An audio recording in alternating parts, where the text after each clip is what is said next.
Hello everyone, কেমন আছেন সবাই? আশা করি আপনারা সবাই ভালো আছেন। আর আমার কথা, আজকে আমার দিনটা বোরিং কেটে গেল। আজকে বলতে গেলে দিনটা আমার মাটি হয়ে গেল। পেছনে ক্যামেরাম্যান, আমরা একটা অনুষ্ঠানে আসছি, আমরা এখানে ইনভাইটেড। দেখতে পাচ্ছেন এখানে হলো জাতীয় সঙ্গীত গাওয়ার সাথে সাথে হলো পতাকা উত্তোলন করা হচ্ছে।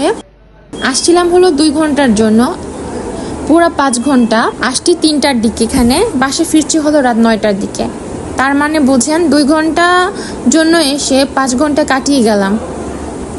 আমরা যে জায়গাটায় এসেছি ওইখানে অনেকটা নিরিবিলি, মানুষ হাতে গোনা কয়েকজন।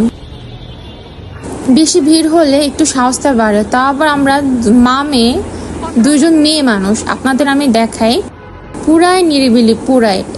এটা হলো বাটার শোরুম, তো মানুষজন কম, দেখতেই পাচ্ছেন। আর আমার তো বেহাল অবস্থা 5 ঘন্টা বসে থেকে কাটিয়ে। তো সবাই ভালো থাকবেন, সুস্থ থাকবেন। Tata, bye bye, good night. বাসায় ফিরতে হবে, টাটা।